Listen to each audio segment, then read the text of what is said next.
নমস্কার, শুভ্রার Bengali story telling চ্যানেলে সকলকে স্বাগত। আজকে আমি আবার হাজির হয়েছি তোমাদের জন্য আবার একটা ভৌতিক গল্প নিয়ে। এই ভৌতিক গল্পের লেখক হচ্ছেন হরিনারায়ণ চট্টোপাধ্যায়, আর গল্পের নাম কুপার সাহেবের বাংলো। আশা করি গল্পটা তোমরা শোনো, তোমাদের ভালো লাগবে। কাজ শেষ হতেই স্টেশনের দিকে রওনা হলাম। নামেই স্টেশন, টিনের ছোট একটা চালা, সেখানে টিকিট বিক্রির বন্দোবস্ত, 10:30 হাত প্ল্যাটফর্ম, দুটো টিম টিম করছে তেলের বাতি। স্টেশনে যখন গিয়ে পৌঁছলাম তখন প্রায় 7:30। কেউ কোথাও নেই, টিকিট ঘরও বন্ধ। প্ল্যাটফর্মের ওপর কে একজন ঘুমোচ্ছিল। আমার আওয়াজে সে উঠে বসল। তাকে জিজ্ঞাসা করলাম, ট্রেন কটায় রে?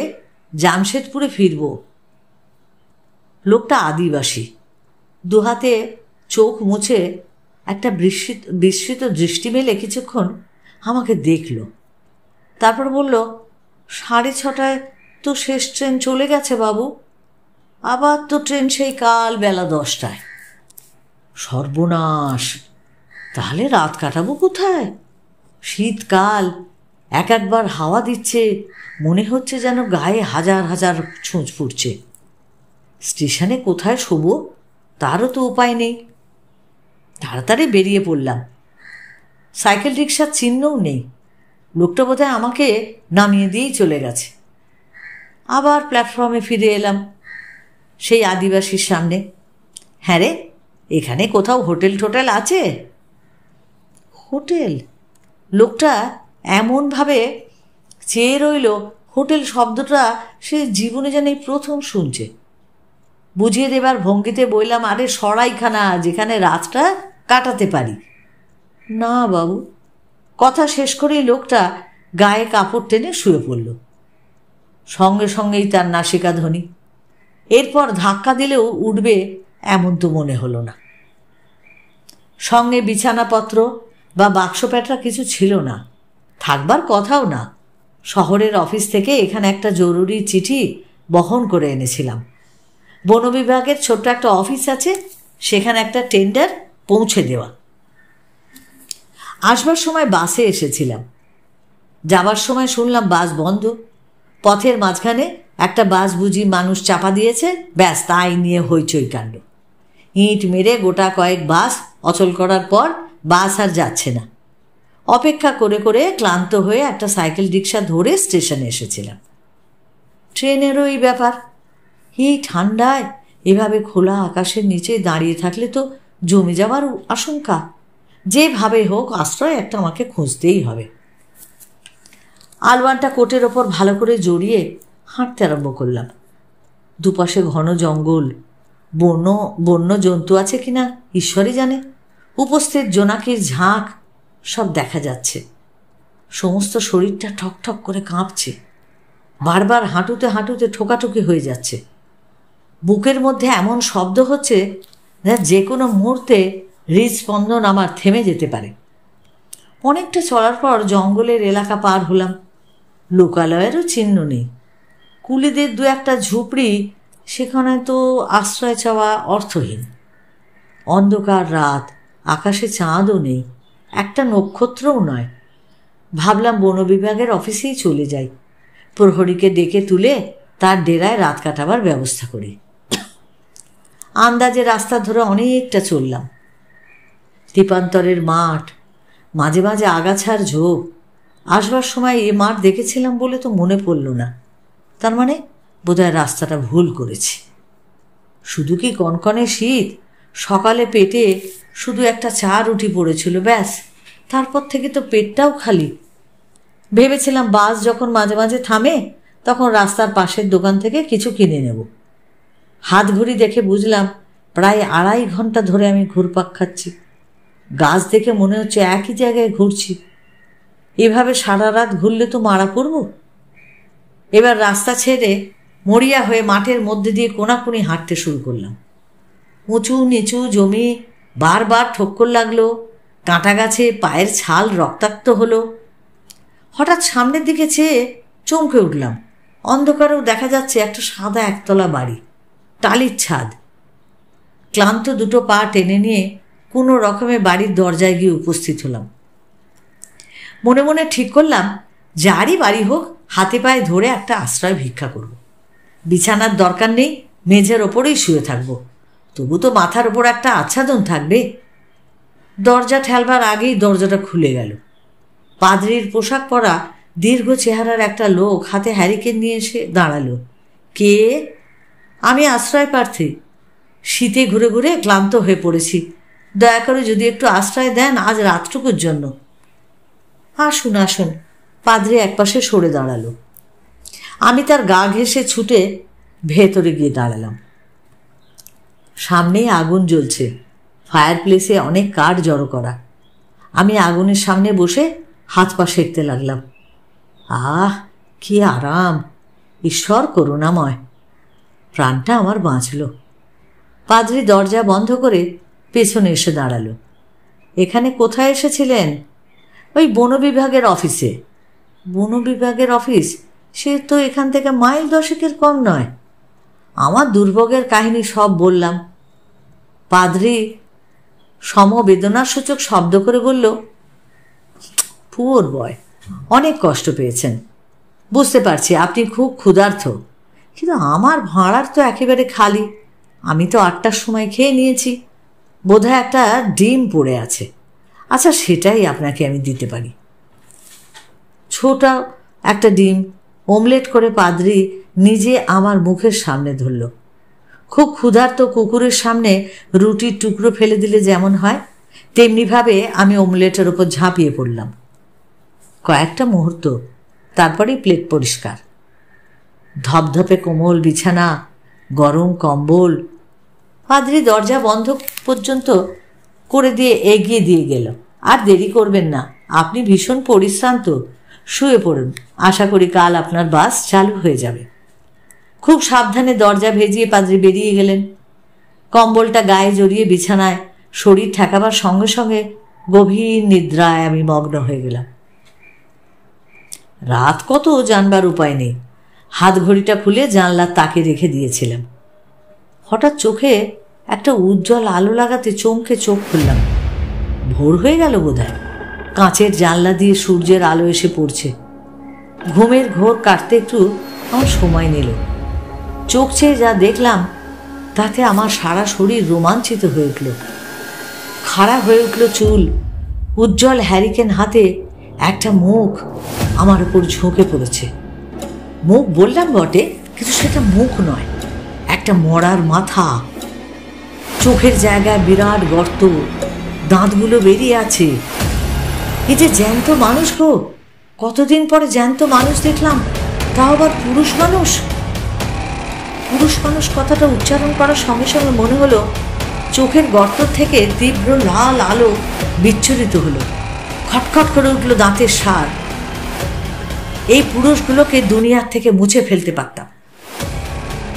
কথাগুলো সব আমার কানে এলো, কিন্তু সমস্ত ইন্দ্রিয় এত ক্লান্ত যে সবকিছু শোনার বা বোঝবার সাধ্য তখন আমার ছিল না।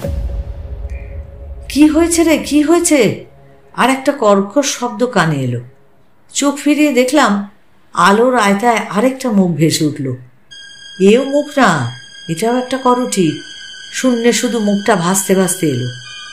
এই দেখ, জলজ্যান্ত পুরুষ একটা এসেছে, গায়ে মাংস রয়েছে, আরাম করে আমাদের জমিতে শুতে এসেছে। বলিস কি জোয়ান, স্পর্ধা তো কম নয়। তোর তো মনে আছে আমার কথা? ওমা, মনে আবার নেই? এই তো সেদিনের কথা। আমার চোখের সামনেই তো সব কিছু ঘটল। আমি তো কোনোদিন ভুলবো না। সে ঘটনা ভোলা যায় না ডরথি।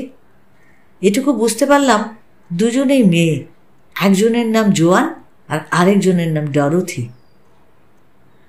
উজ্জ্বল হ্যারিকেনটা দুলে দুলে উঠল, আর সঙ্গে সঙ্গে কর্কশ একটা শব্দ, ঘর ঘর ঘর ঘর ঘর ঘর। বাড়ির সাদা দেয়ালগুলো যেন সরে সরে গেল। হালকা সবুজ রং করা 4টে দেয়াল এসে আমাকে যেন ঘিরে ফেলল। আগের দেয়াল সাদা আর একেবারে শূন্য, কিন্তু এই দেয়ালে নকশা কাটা কাগজ আঁটা, গোটা দুয়েক ছবি টাঙানো রয়েছে, একটা ক্যালেন্ডার। আমি অবশ হয়ে বসে পড়েছি। দু একবার ওঠবার চেষ্টা করেও পারলাম না। নিজের গায়ে চিমটি কাটলাম, বেশ লাগলো। তার মানে আমি সজ্ঞানে রয়েছি। তাহলে চোখের সামনে এসব কি? অমলেটের সঙ্গে অল্প একটু জল খেয়েছিলাম, পাদ্রি দিয়েছিল। সেই জলের মধ্যে কি কোনো মাদক দ্রব্য কিছু মেশানো ছিল, যার ফলে চোখের সামনে আমি এসব অলৌকিক দৃশ্য দেখছি? একটু দূরে যেন কোলাহল শোনা গেল, পুরুষ পুরুষ কণ্ঠ। তারপরেই দেখলাম একটা যুবতীকে টানতে টানতে একজন যুবক প্রবেশ করল। এদিকে লক্ষ্য করিনি গোটা দুয়েক সোফা, সামনে একটা সেন্টার টেবিল। যুবতীকে এনে যুবকটা সোফার ওপর আছড়ে পড়ল। যুবতীর সাজ পোশাক দেখে লজ্জা পেলাম। পাতলা ফিনফিন একটা স্কার্ট পরনে, ভেতরে আর কোনো আবরণ নেই। তাছাড়া টানাটানি করে আনার জন্য স্কার্টের অনেকটা জায়গা তার ছেড়ে গেছে। যুবকটা কোমরে হাত দিয়ে দাঁড়ালো। শয়তানি, এবার তোকে হাতে নাতে ধরেছি। বল, জানলা দিয়ে যে লোকটা পালালো সেটাকে? যুবতী মাথা নাড়ল। আর্থার, ভুল দেখছো তুমি। নিশ্চয়ই ক্লাব থেকে নেশা করে এসেছ। আমি তোমার দেরি দেখে বিছানায় শুয়ে পড়েছিলাম। জানি তোমার কাছে ডুপ্লিকেট চাবি আছে, ঢুকতে কোনো অসুবিধা হবে না। আমি যিশুর দিব্যি খেয়ে বলছি, তোমাকে আমি সত্যি কথা বলছি। যুবক সজোরে যুবতীকে একটা লাথি মারল।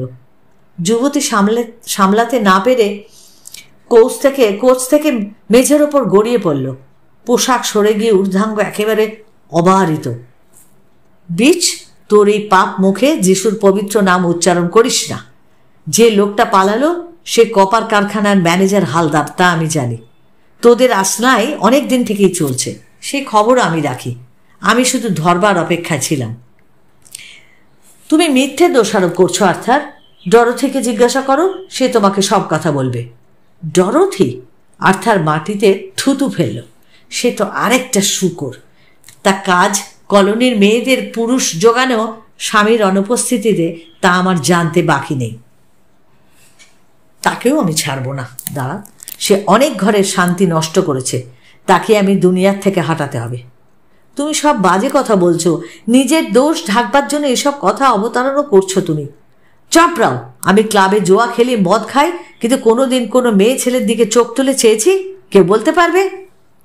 হ্যাঁ হ্যাঁ জানি, পুরুষ মানুষের 7 খুন বাপ। দোষ করে আবার উল্টোপাল্টা কথা। এবার আর্থার সজোরে যুবতীর পেটে একটা লাথি মারল। দুহাতে পেটটা টিপে ধরে যুবতী কোকিয়ে উঠল।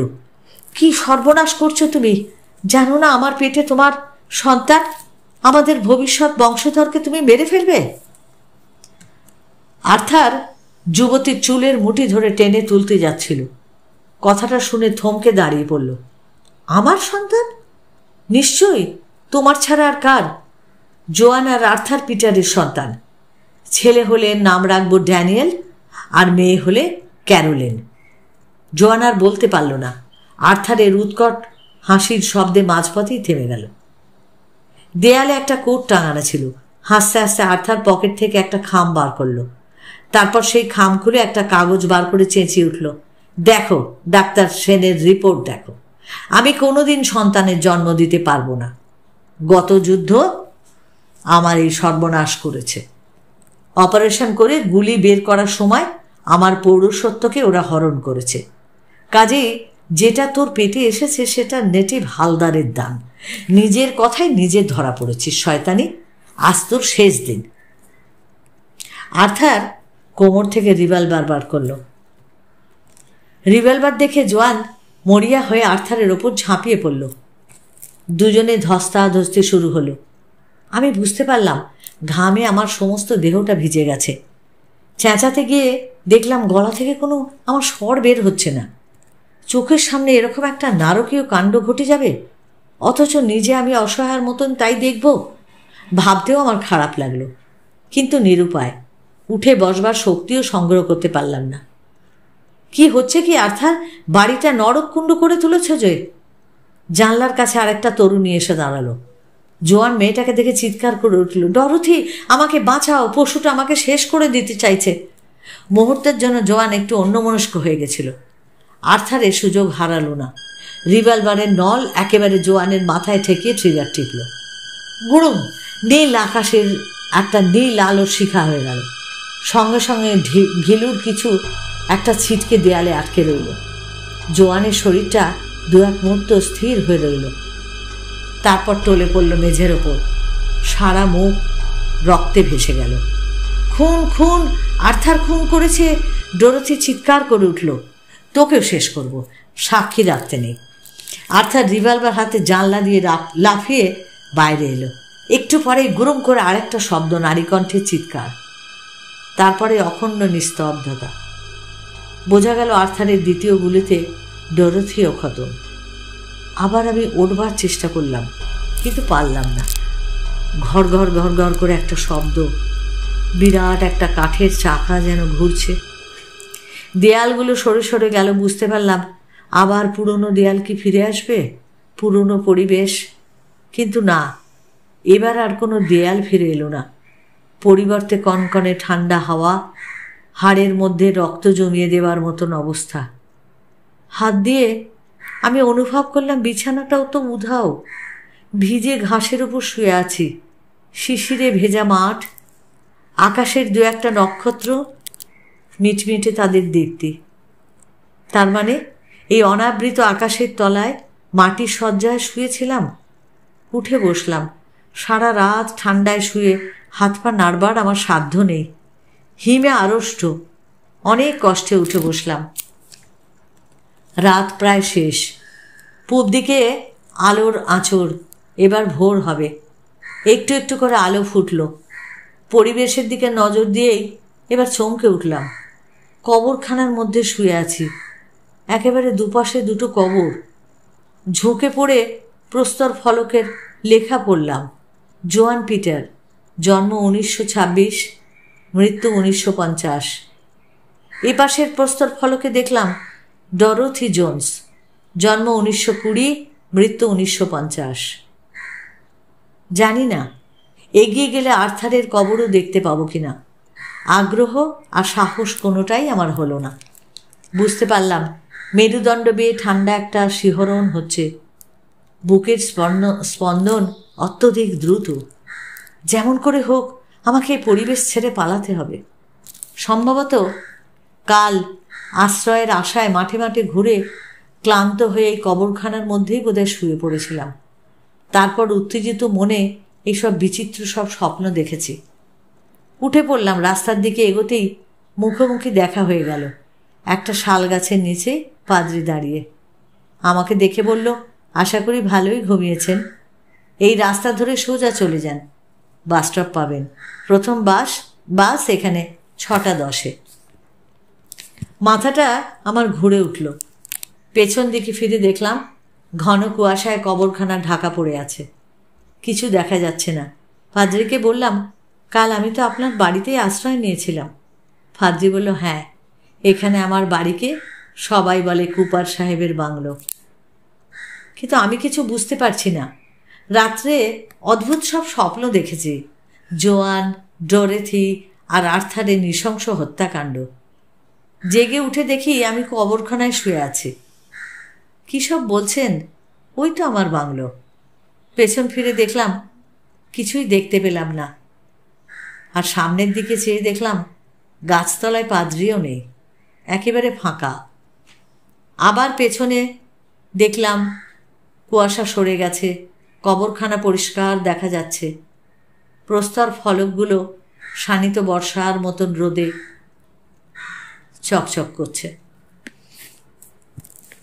এই গল্পটা যদি তোমাদের ভালো লাগে তাহলে তোমরা অবশ্যই লাইক ও শেয়ার করো। আর যারা এখনও সাবস্ক্রাইব করোনি, প্লিজ সাবস্ক্রাইব করে আমার একটু পাশে থেকো। সকলে ভালো থেকো।